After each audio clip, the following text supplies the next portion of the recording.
Welcome back to the Breathe Blueprint podcast. This podcast is for high performers, leaders, and entrepreneurs who carry a lot of responsibility and want their success to last. Here, we talk about performance, pressure, capacity, and the nervous system behind it all. Not in a dramatic burnout and breakdown way, but in a calm, intelligent, sustainable way. Because real performance isn't about pushing harder, it's about building the internal capacity that allows you to keep going without burning out. There's a moment before every fight where you know, before the walkout, before the lights, and before the first punch is thrown. You know whether you're ready. And last year, I stepped into a fight I had already lost. Not because my opponent was better, not because I didn't train hard enough, but because my body and my nervous system had already reached their limit, and I ignored it. This was back to back with another fight, and a previous fight where my opponent had pulled, and it was only 4 weeks apart from my previous fight. The first fight had already taken a lot out of me. I'd done an extreme weight cut, I'd pushed my body hard, and I hadn't properly recovered. But instead of pulling back, I doubled down. More training, more discipline, more pushing through. I told myself that this is what fighters do. This is what tough looks like. But underneath the discipline, I was run down, overtrained, injured, I wasn't sleeping, and I constantly felt like I was fighting off illness. My nervous system never really came back down after the first fight. It stayed switched on in stress mode and in survival mode.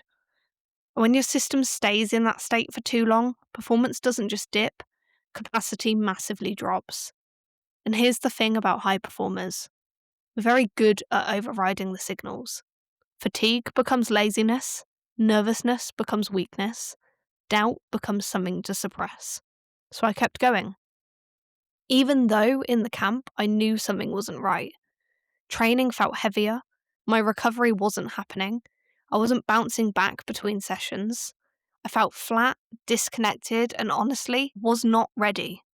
But I didn't want to pull out. I'd had someone pull out on me on fight day before, and I remembered how that felt. All that hard work, the weight cut, the 8-week camp, went to waste, and I didn't want to do that to someone else. So I made a decision based on not letting someone down, not on whether my system was actually ready. That's something high performers do all the time. We make decisions from responsibility and not capacity, and they're not the same thing. The week of the fight, I already knew. I didn't feel sharp, I didn't feel powerful, I didn't feel like myself, but I told myself I'd be fine once the adrenaline kicked in. On fight day, just before I walked out, I turned to my boyfriend and said, I don't want to be here. That wasn't fear of my opponent, that was my system saying I've got nothing left to give. But I walked anyway, because discipline can carry you into places your capacity can't sustain you. Before we carry on, let's take a brief breathe break. Nothing dramatic, nothing to fix, just a small pause to let your system settle. If you can, sit back slightly in your seat. Let your shoulders drop, unclench your jaw, and let your tongue rest at the bottom of your mouth. Gently bring your attention to your breathing. No need to change it yet, just notice it. Notice the air moving in and the air moving out. Now, begin to slow the exhale just a little.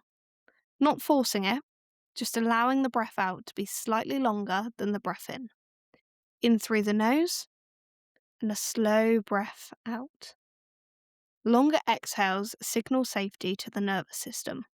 They help the body shift out of a constant alert and into a more regulated state. So let's take 3 breaths like that. Breathing in and slowly out. Again in and out. A little longer. And one more time in and a slow, steady exhale. Now let your breathing return to normal. Gently notice your body. Notice the 3 points of contact. Your feet on the floor, your back against the chair, and your hands resting somewhere. This is what a small increase in capacity can feel like. Not dramatic, just a little space, a little less internal pressure. You haven't fixed everything. You haven't solved your workload, but you've just shown your nervous system that it doesn't have to stay switched on at full volume all the time. And even small moments like this, repeated regularly, help protect the capacity that your performance depends on. Alright, let's continue. That pause right there, that's the kind of pause I didn't allow myself back then. No space to listen, no space to feel what my body was already telling me.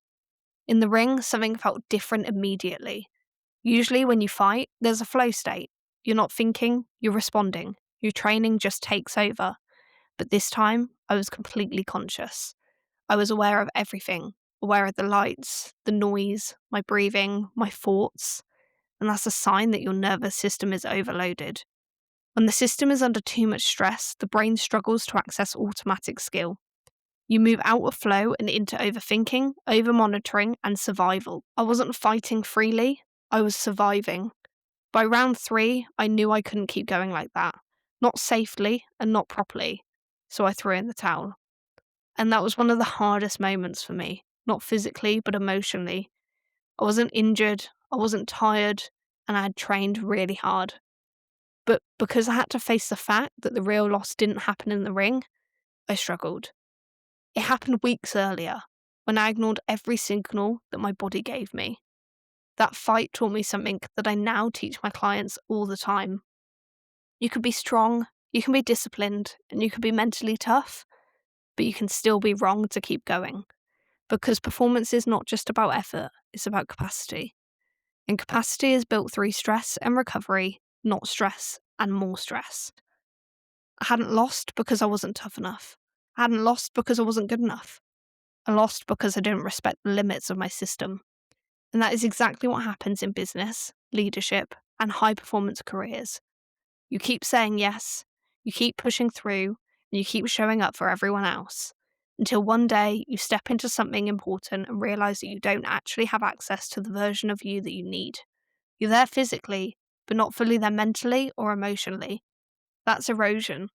That's what happens when responsibility outpaces recovery for too long. That fight changed how I see strength. Strength isn't just the ability to push through discomfort. It's the ability to recognise when pushing through is no longer building you, it's breaking you down. It's the courage to say, not yet, not like this.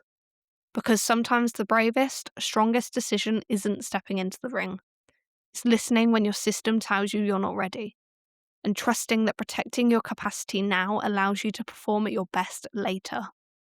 I lost that fight before I stepped into the ring, but I gained something far more important. I learned to listen to myself, and that changed everything. If this episode resonated, it's usually a sign that your nervous system isn't asking for more effort, it's asking for more capacity. That's exactly why I created the High Performer Scorecard. It helps you see where your energy, recovery, and nervous system capacity might be under strain, so you can rebuild performance in a way that actually lasts. You can find the scorecard through the links in the show notes. And if you found this helpful, share it with someone else who carries a lot but rarely slows down. I'll see you in the next episode.